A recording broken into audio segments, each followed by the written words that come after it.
பிப்ரவரி 2ஆம் தேதி ஞாயிறு காலை 9:45 மணி முதல் 10:20 மணிக்குள் நாமக்கல் மாவட்டம் தும்மங்குறிச்சி கிராமம் பெரியூரில் எழுந்தருளிய அருள்மிகு மருத காளியம்மன் மகா கும்பாபிஷேகத்திற்கு வருகை தரும் அமைச்சர் பெருமக்கள், ஆன்மீக அன்பர்கள், மக்கள் பிரதிநிதிகள், பொதுமக்கள் அனைவரையும் அன்புடன் வரவேற்கின்றோம். இங்கனம் விழா குழுவினர்.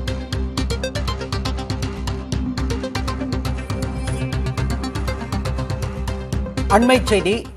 ஆம் ஆத்மி எம்எல்ஏக்கள் 4 பேர் தங்களது பதவியை ராஜினாமா செய்திருக்கின்றனர். விவரங்களோடு செய்தியாளர் கணபதி இணைந்திருக்கிறார்.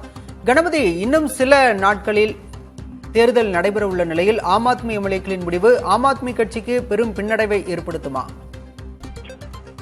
தேர்தல் நெருங்கி வரும் நிலையிலே ஆம் ஆத்மி கட்சியைச் சேர்ந்த 4 சட்டமன்ற உறுப்பினர்கள் ராஜினாமா செய்திருக்கிறார்கள். பிப்ரவரி 5ஆம் தேதியன்று வாக்குப்பதிவு நடைபெற இருக்கிறது. இன்னும் 3 நாட்கள் மட்டுமே தேர்தல் பிரச்சாரம் நடைபெற உள்ளது. இத்தகைய சூழலில்தான் இந்த 4 நபர்களும் தங்களுடைய பதவியை ராஜினாமா செய்திருக்கிறார்கள். இதிலே திரிலோக்புரியைச் சேர்ந்த சட்டமன்ற உறுப்பினர் ரோஹித் மெஹரோலியா, கஸ்தூரிபா நகர் தொகுதியைச் சேர்ந்த சட்டமன்ற உறுப்பினர் மதன்லால், ஜனக்புரி சட்டமன்ற தொகுதியைச் சேர்ந்த உறுப்பினர் ராஜேஷ் ரிஷி மற்றும் பாலம் சட்டமன்ற தொகுதியைச் சேர்ந்த பாவனா கவுர் ஆகியோர் ராஜினாமாவை அறிவித்திருக்கிறார்கள். ஏற்கனவே ஆம் ஆத்மி கட்சியில் அமைச்சராக இருந்த கைலாஷ் கெலாட் ராஜினாமா செய்து தற்போது பாரதிய ஜனதா கட்சி சார்பிலே போட்டியிடுகிறார். இப்படி பலரும் கட்சியை விட்டு விலகி ஆம் ஆத்மி கட்சிக்கு எதிராக தேர்தல் நேரத்திலே செயல்படுவது நிச்சயமாக அந்த கட்சிக்கு நீங்கள் சொன்னது போல பின்னடைவுதான். ஆனால் அதே சமயத்திலே இந்த 4 பேரும் அவர்களுக்கு டிக்கெட் கொடுக்கப்படவில்லை, இந்த முறை தேர்தலிலே போட்டியிட வாய்ப்பு கொடுக்கப்படவில்லை என்பதால் ராஜினாமா செய்திருக்கிறார்கள் என்பது குறிப்பிடத்தக்கது.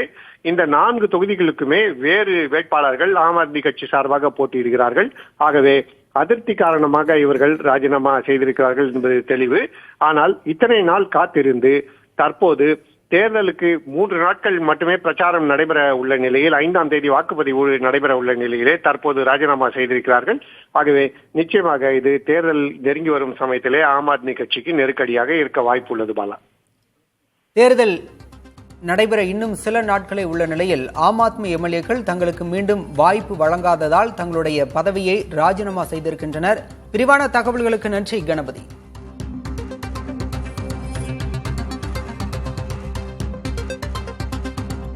பிப்ரவரி 2ஆம் தேதி ஞாயிறு காலை 9:45 மணி முதல் 10:20 மணிக்குள் நாமக்கல் மாவட்டம் தும்மங்குறிச்சி கிராமம் பெரியூரில் எழுந்தருளிய அருள்மிகு மருத காளியம்மன் மகா கும்பாபிஷேகத்திற்கு வருகை தரும் அமைச்சர் பெருமக்கள், ஆன்மீக அன்பர்கள், மக்கள் பிரதிநிதிகள், பொதுமக்கள் அனைவரையும் அன்புடன் வரவேற்கின்றோம்.